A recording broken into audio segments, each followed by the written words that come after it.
I think that might be, is that you, Dr. Hardy? Can you guys hear me? We can hear you, yes. Oh, yay, we made it work. Let me move you up here. Just so you know, if you click on the microphone on your bottom right, that'll mute you or unmute you for when you are ready to speak. Thank you for joining us. We're so happy that you were able to make it in. I know sometimes the app can be a little tricky. Oh, that's totally okay. I'm excited because I've heard so much about Fanbase, and so I'm really glad to test it out with you all this evening. And thanks so much for the invitation to join you. I'm really excited about it. Awesome. Yeah, we are. We initially started out on Twitter as Democracy First and kind of mutated into DEMSEC here on Fanbase. We've tried a couple different platforms, and this is kind of where we've been hanging out for a while now. We are basically a pro-democracy group that wants to talk about politics with people that are like-minded, that are democracy-centered, that believe in our founding principles and want to see our country do well. For the most part, I think we're all some version of left leaning, right? And we try to not only have a group for us to be able to talk about all these issues with when it feels overwhelming with certain things that are happening in the country right now, but also to promote the candidates that are out there doing the work that we really want to see, that are out there trying to put forward the change in the policies that we think will really help the constituents of our states and whatnot. And Paratrooper has sung your praises a million times over. And, if Paratrooper is giving you praise, then we already know, like, you're good people. You're our people. Okay? Yeah. So welcome. That was just a little bit about us. I don't know if you kind of wanted to introduce yourself briefly and kind of tell people your story and why you're running. Absolutely. So I am a social worker, right? And so my family has a history of being in service, literally and figuratively. So all of the men in my family were in the military, and I actually bonded with Paratrooper when I told him my older brother was stationed, he was in the 82nd Airborne Division, and both my father and my younger brother were in the Marine Corps, and then both of my parents were in law enforcement. And so I've grown up watching my family live by example this notion of service and mission and purpose and giving back to others. And so my way of doing that has been through service as a social worker. And so I'm a social work professor now, which is really exciting for me because it helps me mold the future agitators and advocates out there. And it's always really exciting to see their faces light up when we start talking about like the issues that are happening in the world, but how they can actually be directly connected to the resolution of those issues. And I don't think that ever dawned on them that, I could do something about this. It always feels so big and insurmountable until we start breaking down the ways in which they can be involved. And so I have done my service in that way. I was a school social worker when I was in practice, and it was actually in that work for over a decade that I tell people the faces kept changing, but the issues never did. And to me, that meant that it was a systemic issue, and the only way to fix that is to be a part of the system.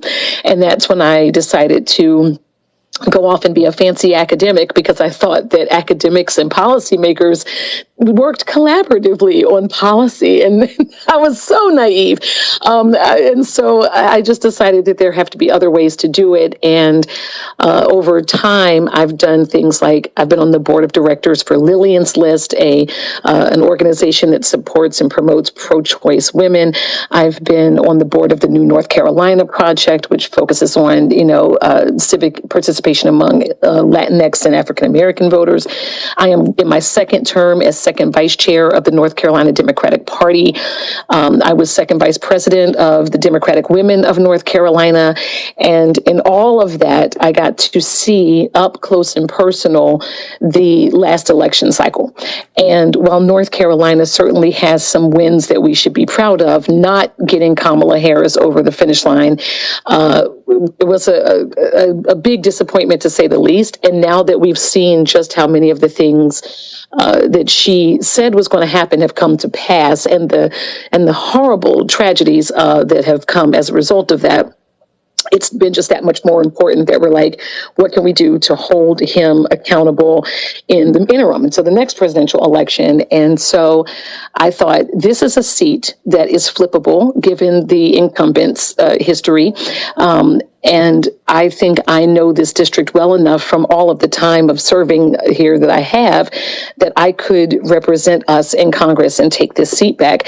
And so that's how I got here. I thought about it. I talked about it with a lot of folks. I prayed on it. And then I said, I think this is it. This is how I can be of my best and highest use going forward. And so that's how I got here. That's awesome.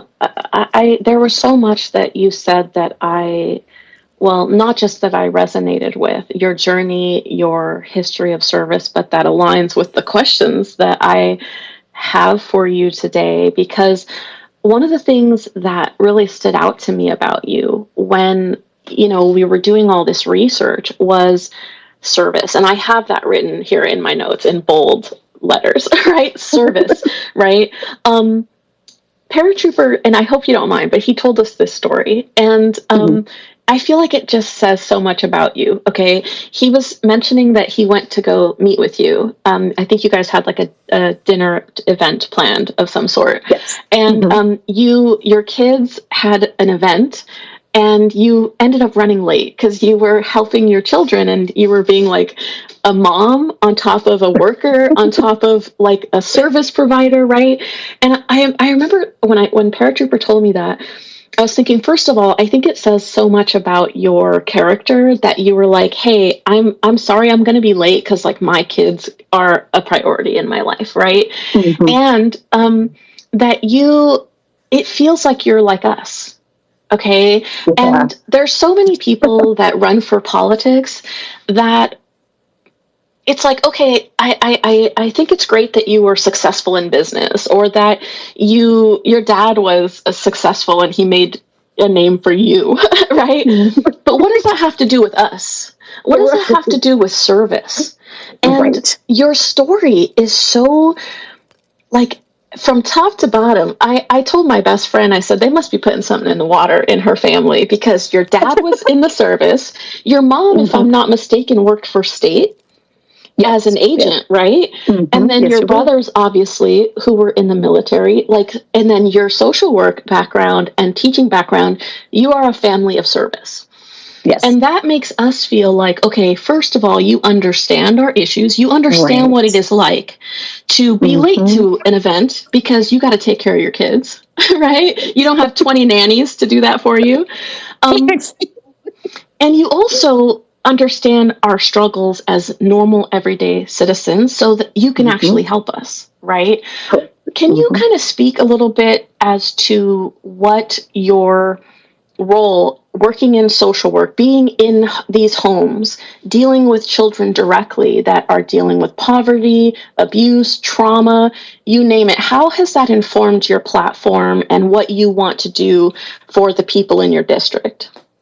That is an excellent question. So as a school social worker, most of the time you find the social workers in, low wealth, high need, high poverty communities, right? And so I've worked in the inner cities of Baltimore, Chicago, DC, and I can tell you that the tie that binds is that poverty aches. It aches people. It is a constant thought when you have people who don't know whether they're going to have a place to go home to every day, or they don't know if they're going to get enough to eat. I tell people all the time that summer vacation is not fun for kids in poverty because it limits access to food that they only usually get through the free lunches and the free breakfasts and stuff like that. And summer feeding programs are great, but then that becomes a real challenge to get the kids to the school to get access to that food if the parents are having to work. And so there's just so much that goes on in a school building outside of just the ABCs and 1, 2, 3s. And so, I mean, I recall a time when I worked at a school in Baltimore. It was a vocational technical school, and it had a cosmetology program in it that was touted citywide. And there was a young lady in one of her classes, and she was violating the uniform because she was wearing a hat, and she refused to take the hat off. And the teacher called and was like, "Oh, you got to come get her because she won't take this hat off." And ironically, the teacher's like, "She's being a disruption." And I'm like, just let her keep the hat on. Like, it's not. And I mean, if you know that she's being adamant about something so minor, then there has to be something bigger. I take her with me, and rather than taking her to the main office, I'm like, what's going on? And her family had been living with relatives, and it was just, whoever it was said, "It's time for you guys to go." And so they put him out that night before, and her clothes were really musty because they were in the washing machine and they didn't get to dry them. Mom had to put them in trash bags, and her hair wasn't done, and she was embarrassed. And so she didn't want to take off the hat. And so I called the cosmetology teacher. There was no class in session, so she was able to wash her clothes and do her hair. And it just like, let's solve this immediate problem. And then I was able to call Mom and, connect her with some resources to get some temporary housing. But it's about looking beyond the infraction to what's causing that. And that, to me, is exactly what's happening right now everywhere else. I mean, people who are struggling, they don't need penalties. They don't need, more opposition, and they don't need to be told that they are the burden. They're obviously experiencing something that's really challenging for them, and really what they could use is a little bit of support, a listening ear, and some compassion. And so in working with the students and the families that I've worked alongside for so many years, and that continues, by the way, into the K-12 space. My university has a food pantry that the students have to use very frequently as they're trying to get an education to make a better pathway, for themselves and their families. And so for me, working in schools showed me that there are so many issues that young people are bringing with them that are making them exhausted and anxious, and their parents are exhausted and anxious. And that was all before the calamity that came down upon us under this new administration. So yeah, I'm a mom.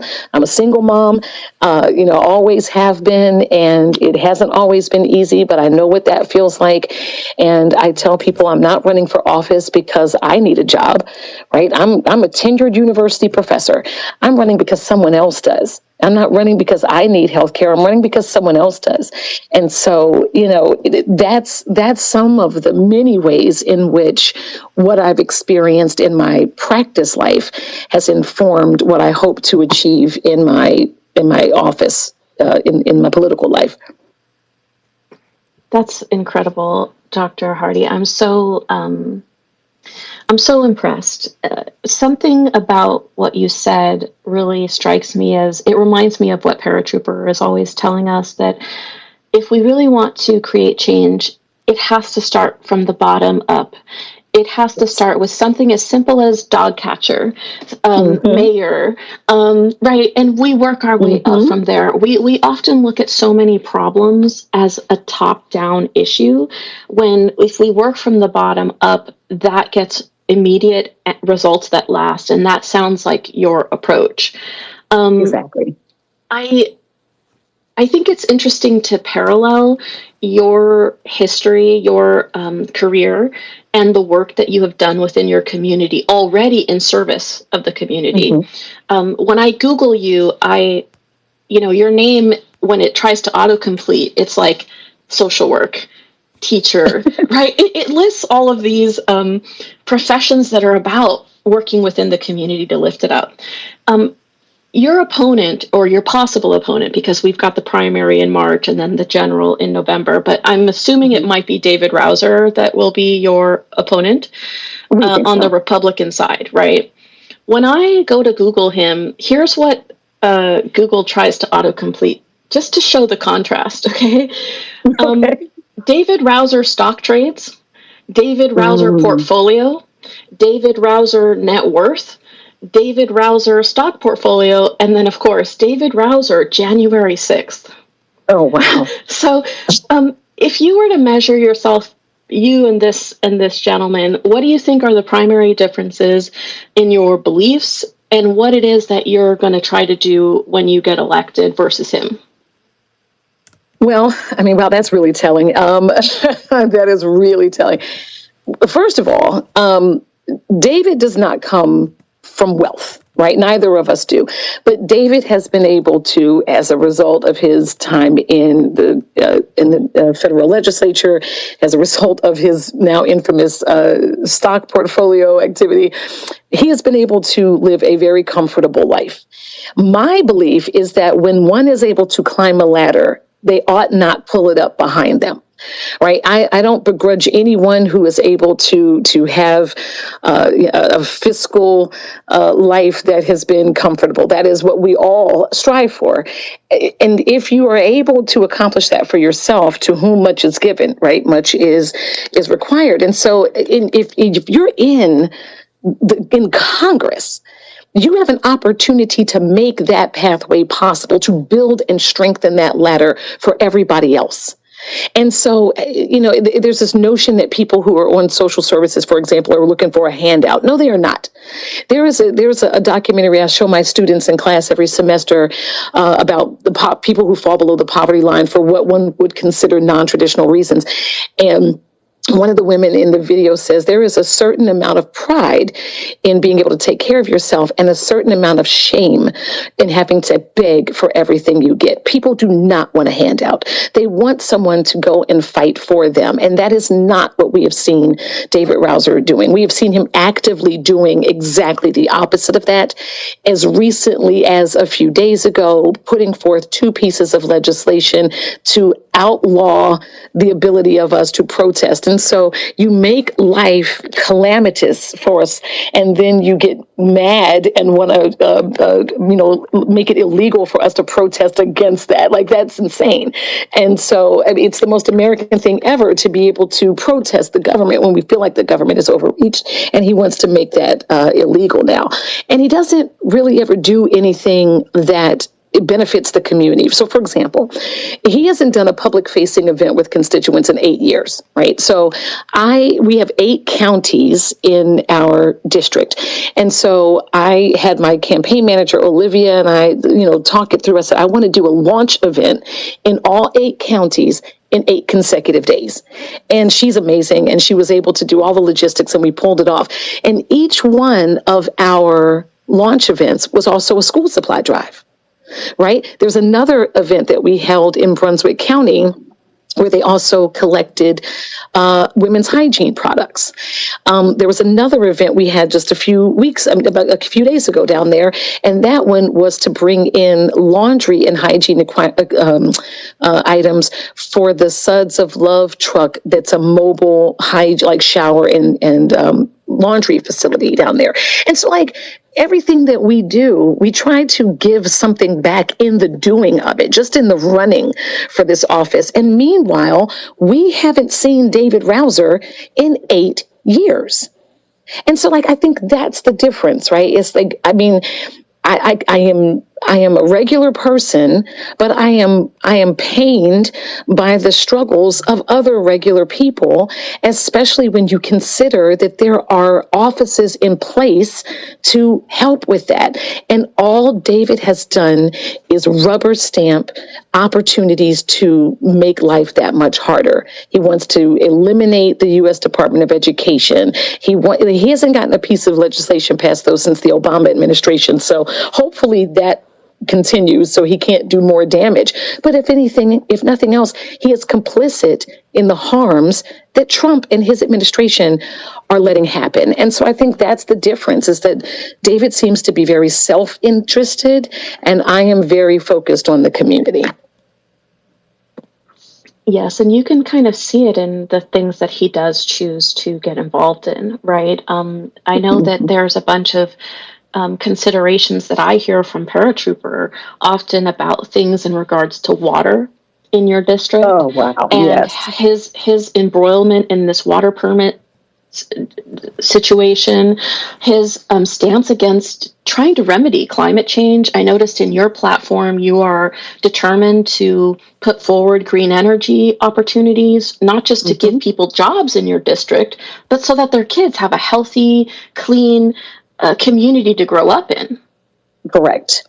I mean, we believe, I mean, look at where we live, right? My district, it encompasses coastal regions where we are constantly having to worry about things like beach erosion, where there's, all these efforts to there's a whole port in Wilmington, for example, where there's all this dredging that's supposed to be happening so that they can make it deeper and things like this. And we're like, well, what are the harms that will befall the environment as a result of that? Or the water issue. So the water issue is around the PFAS chemicals, right? And so these are forever chemicals that's in the water. And there was a company here called Chemours in Fayetteville that is responsible for this. And it has made the water impossible to drink or use for, growing plants and things like that, all the way down into Brunswick County. And so this is a real challenge, and no one is making them pay their fair share to remediate these things. And so what they did for a little while in the Grays Creek area, for example, in Cumberland County, was Kimura said, oh, well, we'll pay for water filtration for like the kitchen sink. But we are really pushing for whole home filtration, because what we don't know is what the prolonged exposure to this water is if we're showering in it. So, okay, we might have a water filtration in the kitchen so that we can cook with it and drink it. But what about dermal exposure? Like, we don't know what the long-term effects of that are. And so, but he's doing nothing on that. He's doing nothing to make that better. Federal legislation could help with that. There are other infrastructure things that the Biden administration put forward and it fortunately got passed, but he was against those things. And so if he's all about making America great again, right, then why isn't he doing things that start right there in his own backyard? And so I do believe in green energy jobs. I believe in wind. I believe in solar. And there's some folks who have been talking to me recently about ways we can make nuclear power a much more efficient and safe way of energy. And I'm always open to hearing about what new opportunities are there from the people who are actually doing that work. But we do believe in those things as a way of making sustained renewable energy available to us, training people for those jobs, which will last forever. And like you said, making sure that our kids have a clean environment and clean air to breathe. But us too. I'm an asthmatic. I spent 4 days in the hospital a year ago because of, asthmatic reactions to the environment. And that's not great, and it's expensive. And so when we talk about making environments cleaner, we're also talking about making them healthier and more affordable, because you're not having the attendant issues of living in an unclean and unsafe environment. But it's just not something that David has prioritized. He's been there for 10 years. And in all of this time, he has done nothing to make anything in this community better. Yeah, it's interesting to see how much support he's gotten over there when you look at the ledger, right? When we count up what has he done to actually benefit the people that he serves.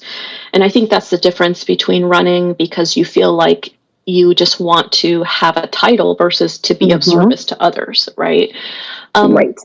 I have some very specific questions to your constituency, and there are some people that live in North Carolina that want to ask you questions as well. But I just wanted to take a moment to look at this from kind of the national stage, right? Because it feels like, one, North Carolina doesn't get the attention that it deserves. Right.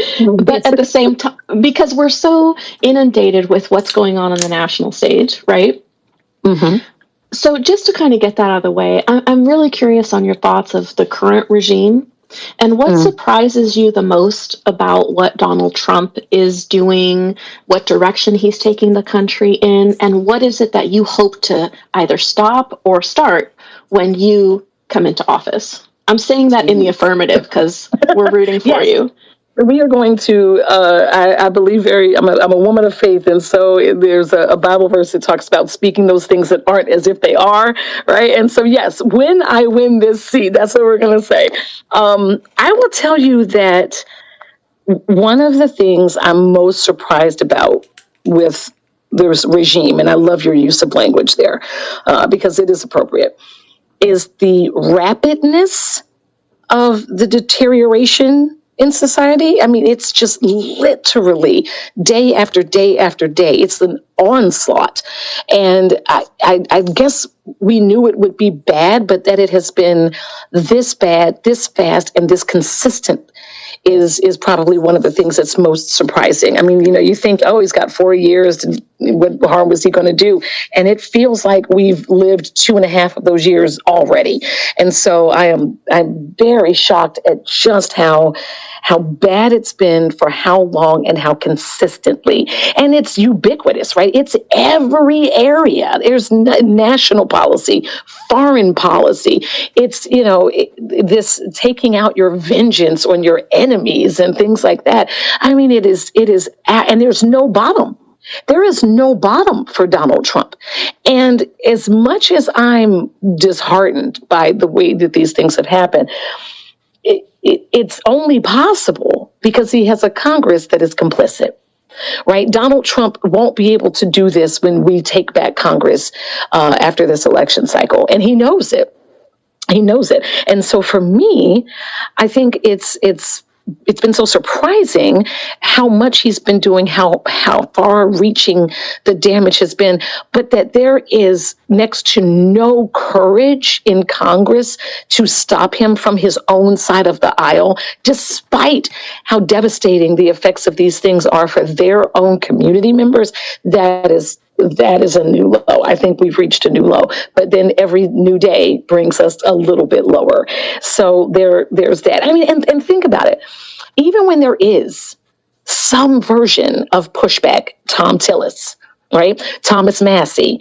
Let's talk about Lauren Boebert.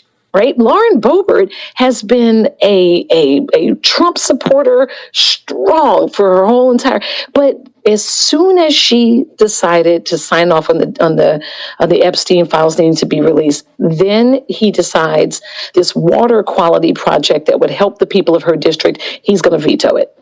Like, you're going to harm or sustain existing harm to an entire community of people because you're mad that one of your most loyal soldiers said, yeah, I think this one you're not doing the right thing, and look at what it costs. Now, fortunately, there have been, I think, roughly 34 or some odd Republicans who have sided with the Dems to agree to override that veto. So it looks like there might be some spine developing there, but look at what it had to cost in order for it to go. And that means you have to wonder how many other Republicans are in Congress saying, I do not like this guy, I do not support this, but I choose my comfort in my position over, what the possible ramifications of pushing back of him are. They don't want to have a primary. They don't want to lose their position. And so they're willing to let the rest of us suffer. Now, when I get to Congress, my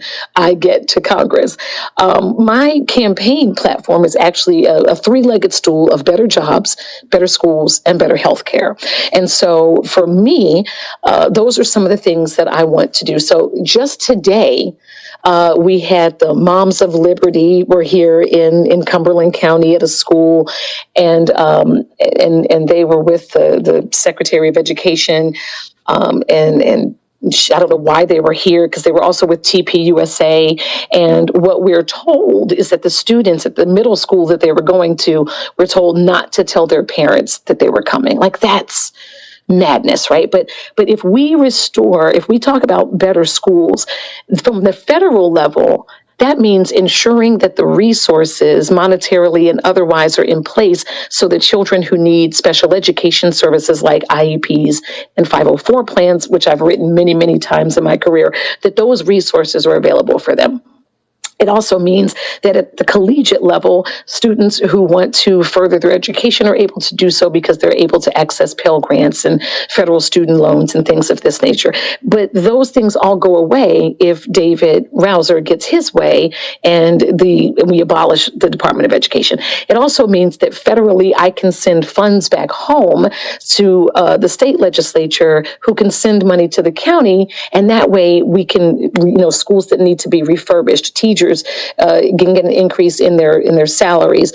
We can maybe restore, hopefully at the state legislative level, teachers to get tenure and to get a bump in pay when they get a bump in their, get another degree. Like, there are ways that the federal legislature can work with the state to help improve schools and access to education. Same thing with healthcare. I don't know how many of your listeners are aware, but in my congressional district, David and I share a congressional district that has the second highest percentage use of SNAP benefits and Medicaid. So what I like to say is that when the state of North Carolina catches the cold, District 7 catches the flu. And so we can restore not just the ACA subsidies, but we can also work on making sure that everyone has access to healthcare in more of a healthcare for all scenario, right? Because if you are a gig worker, or if you are waiting tables, or if you're working 35 hours a week instead of 40, you don't have access to affordable healthcare that is comprehensive, and that's a problem. And it's a problem that can be remedied at the federal level. And then when we talk about better jobs, let's go back to the environmental piece that we talked about. Green energy jobs produce, wonderful salaries and benefits for families. They are long-term, and it doesn't harm these folks to do this sort of wind and solar work. I'm not sure if you all are familiar with the solar projects that were happening up in Maine, where people were getting apprenticeships and making so much money, and there were so many projects that companies had to battle each other to get workers. People could take care of themselves and their families. And as soon as the Trump regime took office, it all pretty much dried up. And so if we're talking about jobs, then we're talking about restoring, funding to those types of projects. We're also talking about raising the federal minimum wage, which hasn't been touched in over 17 years. And all of those things strengthen local economies. So it's not just about putting money in the pockets of workers. And it's also about those workers being able to purchase everything they need and most of what they want. And that stimulates economic upturn for everyone. So what am I going to do when I get there? I am going to help restore the dignity of people so that they can take care of themselves and their families and their communities. I am going to put us, we the people, first in a very real and intentional way.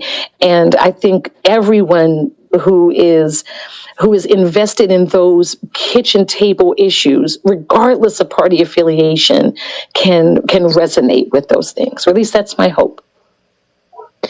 I think it's long overdue, right? And especially in these districts that we feel as a party are hard to win. I think that the fact that people are meeting you, that they want to hear what you have to say, shows that there is a shift on the ground right now, that people really need assistance, that they're willing to say, you know what, I may have voted for a Republican my whole life, but I need somebody with actual solutions. And that's one thing that I noticed about your platform is there's no concepts of plans, right? You're like, we need to invest in education. Here's what we're going to do to make education better in our district, right? You have actual plans to put behind the words that you're saying and the promises that you're making if you are elected. I do want to speak, because it's clear you're a fighter. We have people currently, sometimes in this space, we criticize our own party more than we do the GOP, right? Right. I think right now we're looking for people that have your fighting spirit, Dr. Hardy, that really say, you know what, this is not right. This is not moral. This is not legal. We have to stand up and have a backbone Mhm. here and not allow this regime to do whatever it wants, whenever it wants. We see that happening right now in Minnesota. What Yeah. a government left to run amok, what kind of consequences come with that? Can you give us your thoughts on one, like what is happening there, and also your thoughts on, generally speaking, is the Democratic Party doing everything that they can do to fight this regime? And if not, what do you recommend that they start doing? So, taking them in order. Actually, I want to pause there. I like what you had said just a moment ago. Where people are like, "Hey, I might have voted for a particular person or party, but maybe now I should consider something." And I was at an event in Brunswick County the other day, and someone said, "Well, what do we tell our moderate Republican friends who want to vote for you, but they're not sure? Like, what do we say?" And I say the same thing to them. I said the same thing to them. I'm going to tell you all now, which is, I don't need you to be a Democrat. I just need you to believe in one. Okay, I am not asking anyone to change their party affiliation. I'm not asking anyone to wholeheartedly subscribe to a Democratic platform. I am a cobalt blue, dyed-in-the-wool Democrat, so I get what it means to be aligned with a party and a value system and things of that nature. But I am asking folks to put their families and their communities first. And so if that means, that you have to, you can go in the ballot in the voting booth and you bubble in a Democrat on that ballot, I promise you, every single day when I am in DC, I will be working for you, whether you do it or not. But I want people to know, like, you don't have to be a Democrat to vote for me. You can just believe in the things that I am trying to push for and say that is sufficient to earn your vote and let me have a chance to go and make good on all of these promises. So with regard to Minneapolis, it is shameful. Social workers, I was a clinician before I was like a major community activist. And so it sometimes means that you have to take in a lot of pain that people are giving to you, and housing it with you so that they can work on their own healing. But I like to tell people everybody has limits. And when I watched the video of a mom who was driving away, whose last recorded words were, "It's okay, bruh, I don't hate you," and then she gets murdered in cold blood. My reaction to that was very, very hard. I cried. I'm sitting here now trying not to cry again.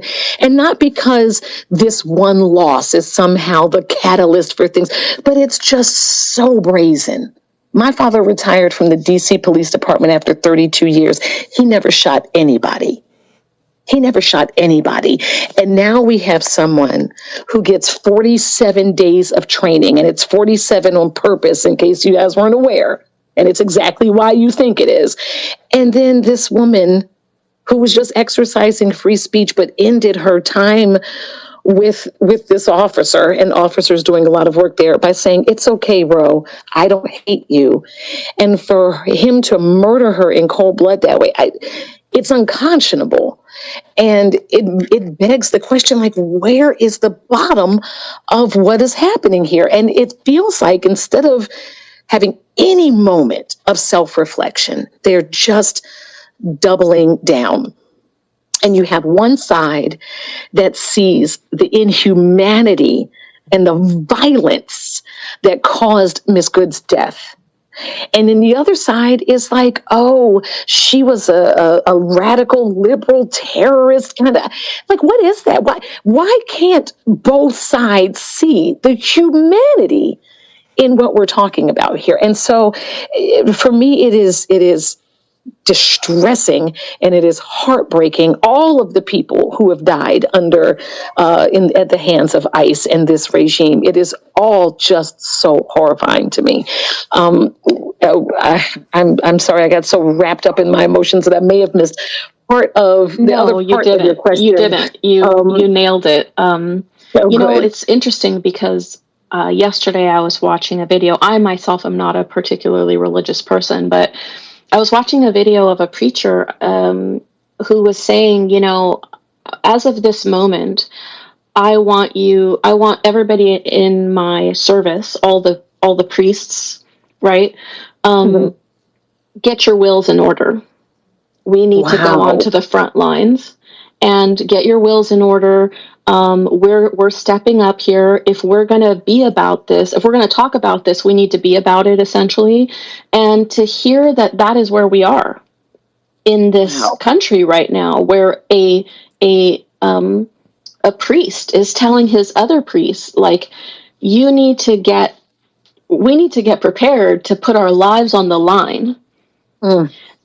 It's motivating, but it's also terrifying. I feel like we've lost our soul as a nation in a lot of aspects. The regime has shown us things about ourselves that we really need to work on.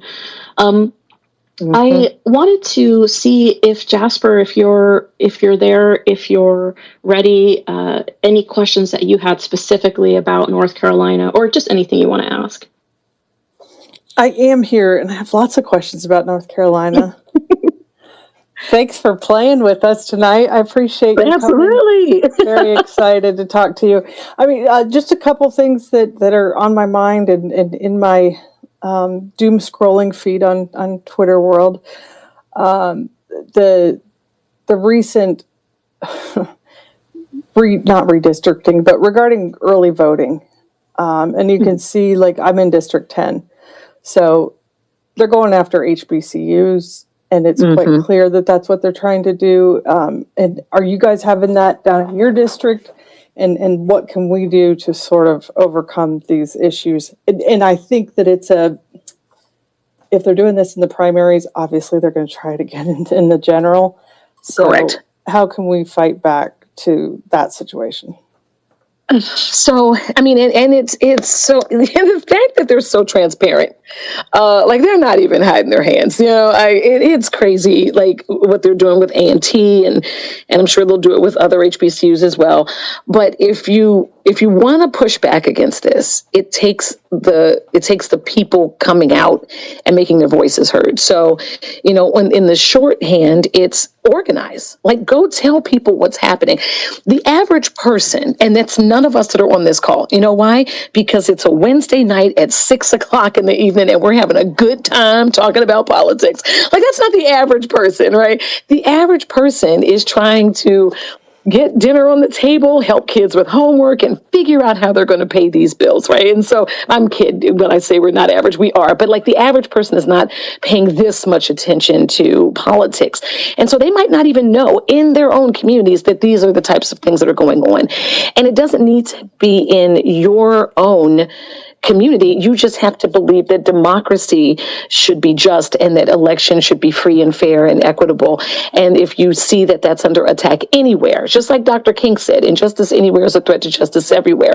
And so organize and tell people, like, we got to get the word out. And so they can canvass in communities to say, did you know this was happening? And so, let's make sure we go and go to those county board of elections meetings, which are sometimes held at inconvenient times intentionally so that the community cannot show up. And that's just a fact, unfortunately. And so go there, go to those meetings, demand that the voting hours are restored, or the dates are restored, or the locations are restored, and let them know you're watching. Because if they think they can get away with it, they will. And if we show up in big numbers, then they know that they are being watched.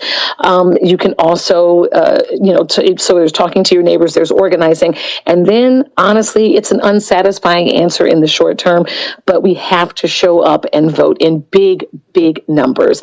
And so if that means arranging, rides for neighbors or whatever it is, if you've got we like to talk about vote tripling. So if you're going, call 3 of your friends and take them and have them call 3 of their friends and that sort of thing, because it's going to take mobilization in order to push all of this regime work back. And that starts, I think, with agitation. Call your legislators as well. Call the legislators up in Raleigh and let them know that we are watching you. We don't like this and we want you to do something about it. Call the State Board of Elections and lodge complaints up there as well. But organizing and mobilizing and then turning out to vote are really the best ways to push back against something like this. Let people know what's happening and let the people doing it know that we're watching and demand better from them or vote them out. So, and you know what? And also, let's use the power of social media. Put that out into the world. Let your network know, like, did you know that this was happening? And post about it, share it, tag people so it shows up intentionally in their feeds, and make sure that they know what's going on so that they can do all of this same work in their own communities, the organizing and things of that nature. I think that would probably be the most immediate set of answers I could give to that question. No, thank you. I mean, that is sort of kind of, what we've been plugging around doing and talking to our networks about, reaching out and calling. And I think Cece's in here. She'll probably talk about how she hounds us every day to call our congressman and so we're getting better about that. But yeah, some of the issues. Call your congressperson and call your state legislator as well, because those are the ones that are going to have the most direct impact on voting and voting, locations and times and things of that nature. They can put pressure. I mean, because after this last election cycle, there was, Dave Bullock won for the auditor's position, and the Republicans put the ownership, if you will, the control of the elections under his office for the first time ever, which makes absolutely no sense. And so I would inundate his office with phone calls as well and let them know this is not sustainable. But yeah, let Rouser know that you're also mad. Call him, let him know that this is not okay to do, and we're watching. Great, thank you. Mm-hmm. And if you could just make sure that Patrick Harrigan goes away, I would really appreciate that. Thank you. I will do what I can. Yeah, I would just like to add to that I'm a fan of really beating up my county commissioners, and so much so that Kurt DeVere will be out this week to speak to me. So yeah, I'm a fan of going right to. That's old paratroop. Y'all can't see the room. That can actually do something within my community, right? And because I could call Val, Val Applewhite, I could send her an email, but her impact is gonna, she's got a lot less time to deal with my problems than our county commissioners do. I mean, it's important to work, like what I say, you got to work from the bottom up all the time. Going to the top all the time. I've gotten so many letters from David Rouser telling me the same crap. So I get more. They don't like me, but I get more results by going to the county commissioners. Correct. That's absolutely, we like to say that the closer someone's name is to the bottom of the ballot, the closer they are to your front door. And so, if these are front door issues, then the front door electeds are the ones you need to go to directly, first and foremost. Absolutely. Yeah, I don't think that we show them enough love with political angst. Right. Jasper, did you want to ask anything else? I'm good for right now. I'll come back to you when I think of my other one. I've got a 4-year-old hounding me right now. Okay. Paratroop, it's to you. Well, hello again there, Dr. Hardy. Hello. You know where I'm going to go, and it's something we spoke about the other night, and that's the Western Hemisphere Command, because it's going to have such an impact on not only your district, but the surrounding districts, the surrounding counties. And the garrison commander has stated that not any of the counties are prepared for what's coming. Wow. Have you given any more thought to that? I have, and we've actually been trying to do some research. A dear friend and colleague, General Rodney Anderson is, we talked with him about it briefly, and we're, digging in to try to find out some more information about it. But when you raised it the other night, it was really, really concerning.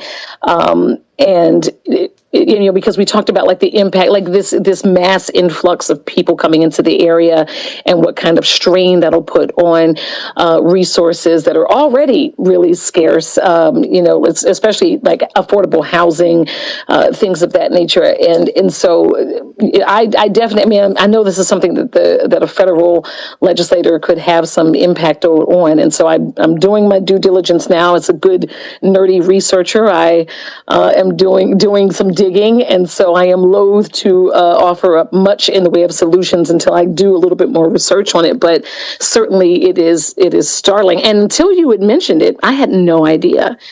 I don't know that this is something that is being discussed more broadly, and it really needs.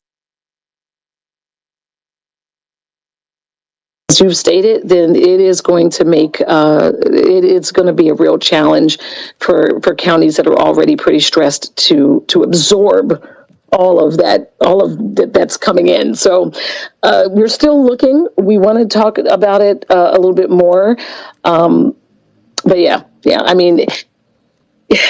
We definitely need to talk more about it, about what this could possibly mean for folks here on the ground, So I want to know more about it, and I want to call you and talk with you more about it. And like I said, we talked to General Anderson, and we're hoping to get some information from him as well. Yeah, like I told you, I served under him in Afghanistan, so I know him pretty well.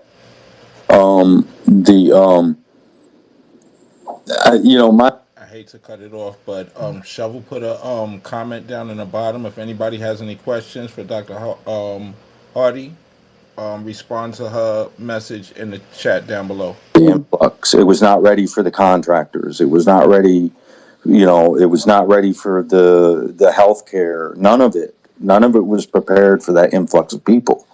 Right. Yeah. We're looking at Southcom, Northcom, First Army combining with FORCECOM and the 18th Airborne Corps, which FORCECOM and 18th Airborne Corps are already here. But you're looking at three different commands that are moving here. Mm-hmm.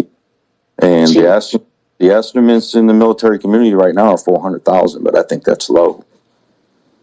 Really? Mm-hmm.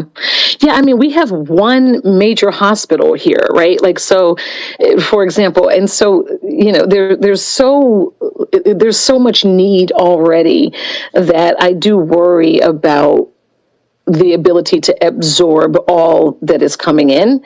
And this is even in other projects where there's like a massive influx of people into a space, it is very difficult for communities to remain resilient in the face of that. And so the more I learn about this, the more I'll be able to have a more cogent response to like what should be. And also because I don't like to make uniform and unilateral decisions. Like I want whatever policy perspective we take on this or solution that we can focus on to help with that absorption, to be informed, not just by the research, but by talking to the people who will be most directly responsible for it.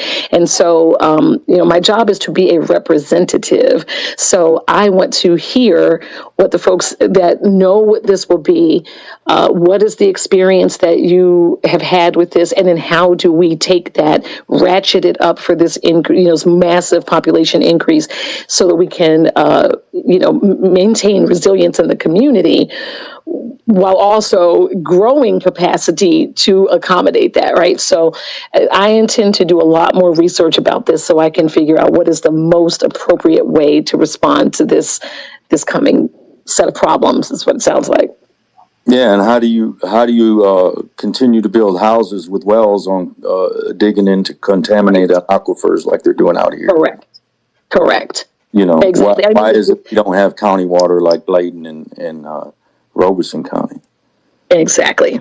Exactly. And some of those are county commissioner level issues. Some of them are state ledge, but certainly, infrastructure projects like some of the ones that the Biden-Harris administration put forward, there is a role federally for us to do something about this. And again, it's an area where David Rouser falls short. But, more than anything, let's make sure that the priority is that the folks who already live here are not, harmed by the influx from the military, but also let's make sure we take care of our military folks and our veterans in particular, because that is putting on that uniform. My dad signed up to do 2 tours in Vietnam. He did not have to get drafted, and he left a lot of folks behind, and some folks came back and they left a part of themselves behind. And so we need to make sure that we're taking care of folks and not just, bringing them over and housing or warehousing them. I know that, you and I had talked about some issues that veterans have around health and access to health care and having stability in service providers. Those are all things that someone in the federal legislature, someone in Congress could actually do something to support and help. And yet, as David Rouser has not done any of that. So, no, as far as Bragg is concerned, it grew, but even the services on Bragg didn't grow to meet to accommodate the population. They're pushing dependents off post into on the economy, so to speak, for healthcare. Then they're pushing veterans out of the VA on the economy through the community care program for healthcare that's costing taxpayers 4 to 6 times more than VA care, and then getting care at the military hospital on Bragg.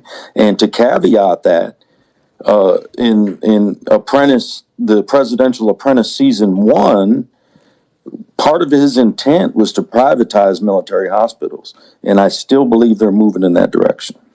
I certainly hope not, but I can tell you that so my university has the largest population of military affiliated students in the UNC system.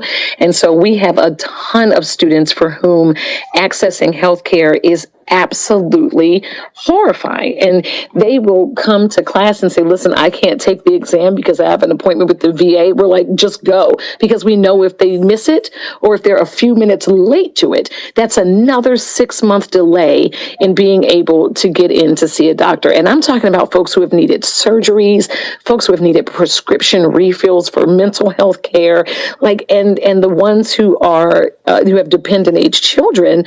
There is a belief, I think, in the civilian world that there is almost like luxury care for children and families of military personnel, but they don't know how many of them need social services themselves, or how hard it is to get their children in to see hospitals, see a physician, even in VA hospitals. And so that is shameful to me, that we have men and women who are willing to put everything on the line in defense of this country, and for us to not prioritize their care while they're in uniform and after is a complete slap in the face. And again, as someone who's got family members who are veterans, it hits even more personally for me, because fortunately, my family members haven't had to utilize the VA, but a lot of my students and a lot of my friends here have, and it has been a nightmare for them. And that's not what was promised to them when they signed up. So that'll be a priority for me, is making sure that military families and veterans have the resources and supports that they have earned when they need to access those in a timely fashion. Thank you. The second thing kind of dovetails into it a little bit, and it's probably near and dear to your heart, is in North Carolina teacher pay. Oh, yeah. Third nationally, Yeah. but ranked 7th as far as the economy is concerned nationally, and we're 5th in growth in 2025. Why is our teacher pay so low, and what can we do about it? So I think there's a few things, because the teacher pay is near and dear to my heart for 2 reasons. One, because teachers make every other job possible, right? They're the job that makes every other job possible. And it is a sacred trust to send your child into a classroom or a school building and say, hey, listen, I trust you to help foster their dreams and give them the skills to make those dreams come true. And I have sent my son into schools always hoping that he's going to get that. And because we've been able to be in spaces where that's possible, and I've been able to supplement those things that aren't in the school, he's made out great. But that's not something everybody can say, and that is really bothersome to me.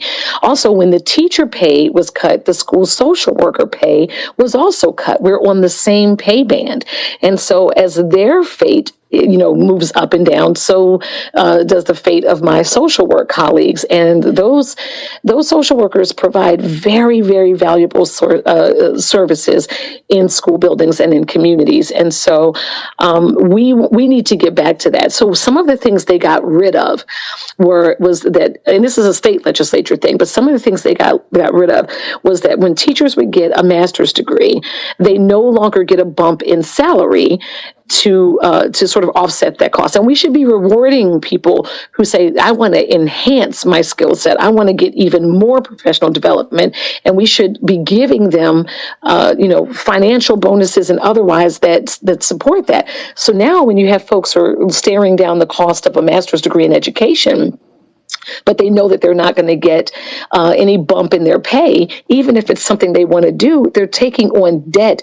And that's just not something that a lot of people are willing to do, quote unquote, for nothing, right? And so their own personal professional development is one thing, but that is a mountain of student loan debt that folks have to get into, and they don't get rewarded for that here. And so what happens is they leave. And so my son, he's an African-American male interested in STEM. He wants to be a marine biologist, has had one African-American male science teacher, and that was in his first semester of freshman year of high school. And when we came back after Christmas break, he had moved out of the state because he was able to command a much better salary and much better benefits for himself and his family elsewhere. And all throughout my son's 4 years of high school, he lost really, really good teachers and administrators for the same reason. So we should restore that. We should restore teacher pay to something that is actually acceptable so that they can live and take care of their families while they're also helping ours. And we should also restore the benefit where they get to, they get a pay increase that is significant when they increase their education. We doctors don't come from nowhere, right? Like budding, emerging doctors, emerging lawyers, architects, or whatever. All of those kids need to come through a K-12 school teacher, and there are people who are struggling right now and will stay in that space willingly to help their students. But again, people have limits, and I'm worried that we're going to continue to lose folks. So restoration of teacher pay and those bumps with increases in degrees and professional development, I think would help tremendously. There are other things we could do, like we talked about the cost of the master's degree.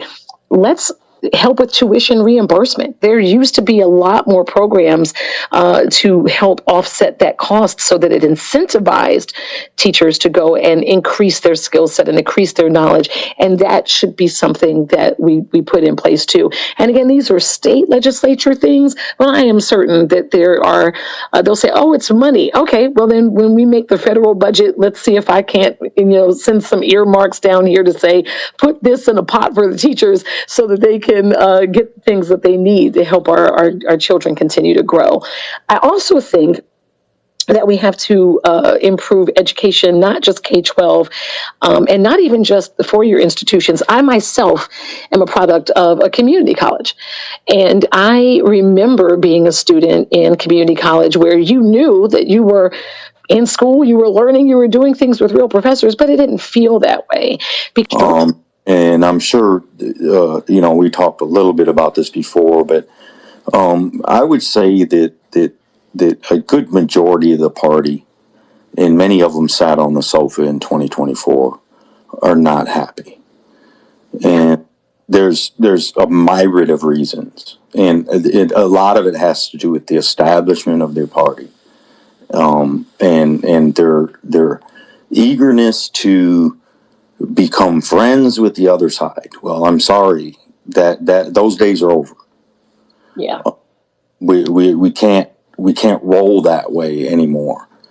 But when we have, Democratic lawmakers that are trading Palantir stocks, right? Mm-hmm. When we have DNC chairs that are backing independents instead of Democratic candidates, something has to change in the party. Mm-hmm. Whoever, and however it has to happen. Otherwise, like candidates like yourself, you don't take PAC money. Mm-hmm. Sean Harris take PAC money.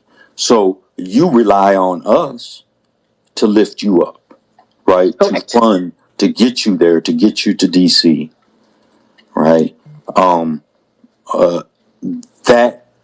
There's a certain portion of the Democratic Party that doesn't work that way, and they need to go.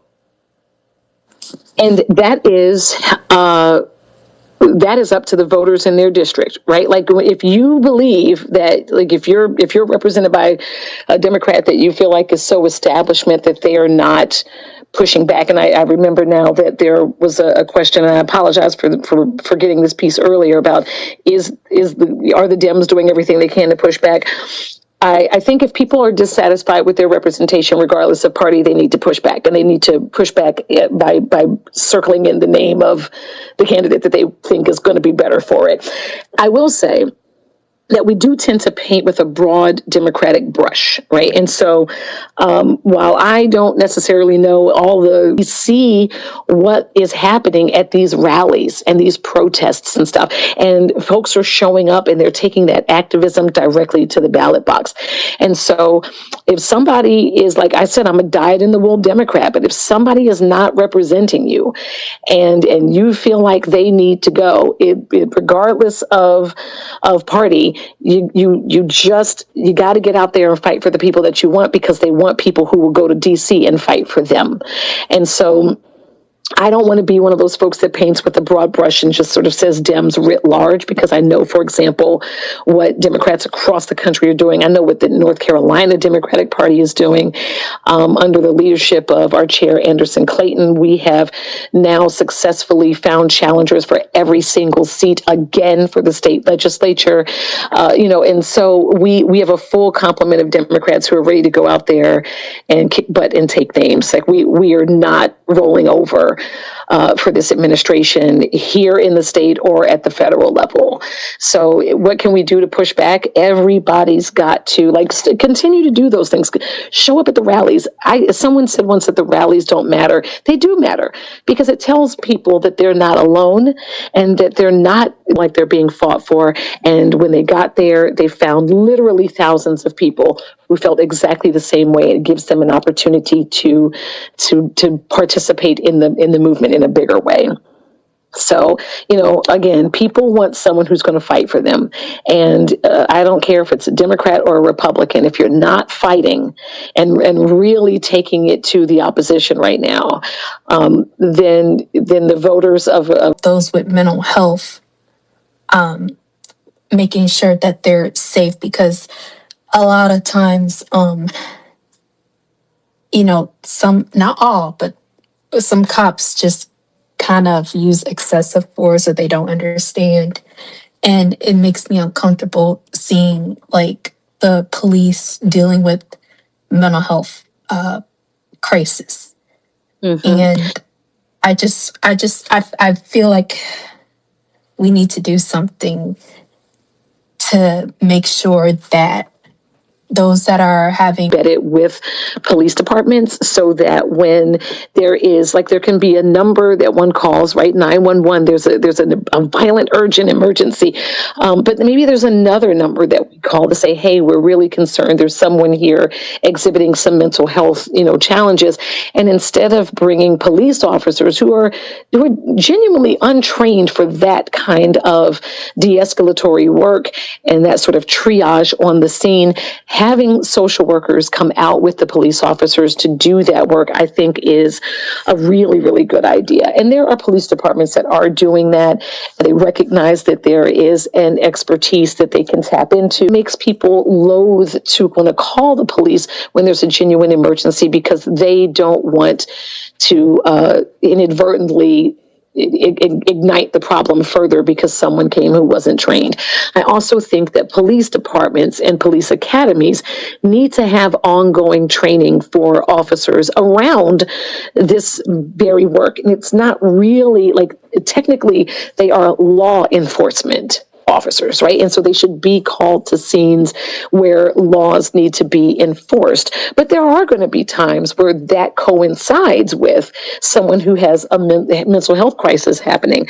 And so there should be some level of training that is offered to them so that they can keep that person safe, the community that's at risk of harm safe, and keep themselves safe. And then triage those folks and take them to the hospital, take them to an emergency room for an involuntary commitment if necessary.